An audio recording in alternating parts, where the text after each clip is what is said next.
देश को एक ऐसे मंच पे ले जाने वाले दोनों महान विभूतियां, परम आदरणीय, परम सम्मानीय, वैभवशाली पुरुष महात्मा गांधी जी, साथ में इसी दिन हमारी इस भारत भूमि की धरा पर पधारे, जन्म लिया स्वर्गीय लाल बहादुर शास्त्री जी, दोनों महान सपूतों को मैं नमन करता हूं। इस देश को पूरे विश्व में नाम ऊंचा करने वाले इस महान विभूतियों को मैं अपने दिल से, मन से नमन करता हूं। आज के इस कार्यक्रम में 2 दिन से विचार कर रहे थे हम गोविंद जी दोनों मिलके के अपन ने योग कक्ष बनाया। इसमें अपन गांधी जी का जन्म दिवस और 2 अक्टूबर मनाएंगे और बहुत अच्छे तरीके से पूरे संकुल के टीचरों को एकत्रित करेंगे। सम्मानीय, मेरे इस कार्यक्रम में आज पधारे बहुत अच्छे विचारक और इस जयंती को मनाने के लिए यहाँ पे जो उपस्थित हुए हैं, इस महान विभूतियां हैं। मेरे विचार में ये लोग सारे के सारे बुद्धिजीवी, एक राष्ट्र विकास में विचारक जो पधारे हैं मेरे यहाँ, आदरणीय हमारे मार्गदर्शक लहरी जी, मेरे स्कूल से इस ब्यावरा विकास खंड में पूर्व बीआरसी महोदय जी के दुबे साहब, मेरे संस्था के दोनों जन शिक्षक श्री लोधी जी, रामचंद्र वर्मा जी, और मेरे इसी संस्था से मेरे साथी कसेरा जी, और मेरे इस संकुल से पधारे आपके सोंदिया जी, बातम सर, लक्ष्मी नारायण यादव सर, दागी जी, मनीष जी, रामबाबू शर्मा जी, शौकत भाई, और मेरे एक पालक भी यहाँ पर है, मैं इनका भी बहुत हार्दिक स्वागत करता हूँ, फूल सिंह जी जाटा साहब। और मैंने विशेष तौर पे रात को 9 बजे, 9:30 बजे मनीषा सक्सेना जी को फोन लगाया।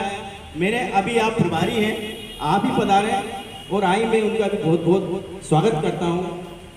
और मेरे ही सामने बचपन बीता और आज इस मुकाम पर भावना लम्हाते जो मेरी बिटिया है, बहुत अच्छे से मैं इनके परिवार से बचपन से परिचित हूँ। पापा को जानता हूँ, पापा की मम्मी को जानता हूँ और इनकी मम्मी को भी अच्छे से जानता हूँ, सभी बेटियों को जानता हूँ और बहुत अच्छे से पापा ने यहाँ पे सर्विस की है और यहीं पे पढ़े बले हैं, मैं अच्छे से परिचित हूँ। और हमारी बीआरसी की लाडली अवस्थी मैडम, मेरी बहन छोटी, और आज और इस पूरे कार्यक्रम को कवरेज करने वाले हमारे सम्मानीय रोहित मेवाड़े साहब, मीडिया प्रभारी हैं, पत्रकार हैं, और मेरे इस संस्था के अंकुर समूह से बहुत समय से सुबह से आ गए सर। ये मैं 9 बजे आया हूँ, तब 2, 3, 4 बालक आ चुके थे, मैंने इनसे बहुत सहयोग लिया है। अंकुर समूह से मेरे ये छोटे छोटे नौनिहाल जो अंकुर से तरुण में जाएंगे और तरुण से उमंग में जाएंगे और उमंग से इस देश की सेवा करेंगे, ऐसे बालक मेरे, जो इनमें से अगर मेरे 4 बच्चे भी अगर कहीं अच्छे पद पे पहुंच गए तो मैं अपने आप को धन्य मानूंगा। मेरे प्यारे बच्चों, आज विचार ये आया 4 दिन में कि यार गोविंद जी, एक बात समझ में नहीं आती है कि हम लोग कोई जयंती मनाते क्यों नहीं है। जयंतियों का उद्देश्य क्या होता है, इन महान विभूतियों का उद्देश्य क्या होता है, इनके कार्यकलाप क्या होते हैं, इन्होंने क्या कार्य किए हैं जो इनकी जयंतियां मनाई जा रही है।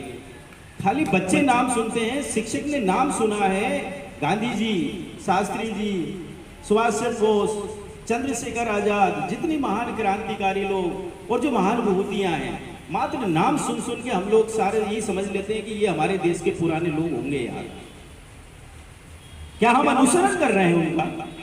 क्या उनके कार्यों पर हम अनुसरण कर रहे हैं? उनने जो कार्य हमें सौंप के गए उसको क्या ईमानदारी से कर रहे हैं? इन्होंने हमें कौन कौन से संदेश दिए हैं, उन संदेशों का पालन कर रहे हैं? मैं मानता हूं कि आज के टाइम में कोई भी इसका पालन नहीं कर रहा है। ईमानदारी, सच्चाई, सफाई, देश के प्रति वफादारी, जिन्होंने देश के पीछे अपने पूरे प्राणों की आहुतियां दे दी, जिन्होंने देश को आजाद कराने में नामी गुमनामी क्रांतिकारी, जिनको हम जानते भी नहीं है, जिनको जानते हैं मात्र नाम जानते हैं, सुभाष चंद्र बोस। सुभाष चंद्र बोस ने कौन कौन से कार्य किए हैं? वो परिस्थितियां जब हमारे देश में अंग्रेजों का राज हुआ करता था। अंग्रेजों का राज क्यों हुआ, कैसे हुआ, ये बहुत लंबी गाथा है। उनकी लड़ाई में जिन जिन लोगों ने सहयोग दिया, प्रत्यक्ष रूप से अप्रत्यक्ष रूप से जिन लोगों ने सहयोग दिया, मैं उनको नमन करता हूं। जिन लोगों ने सत्य का मार्ग बताया, अहिंसा का मार्ग बताया, सत्य का मार्ग बताया और हमारे देश को आजाद कराने में पूरा सहयोग दिया, ऐसे महान विभूतियां हमारे गांधी जी। इन्होंने अपने जीवन को, अपने आप को तप करके, अपने आप शरीर तप करके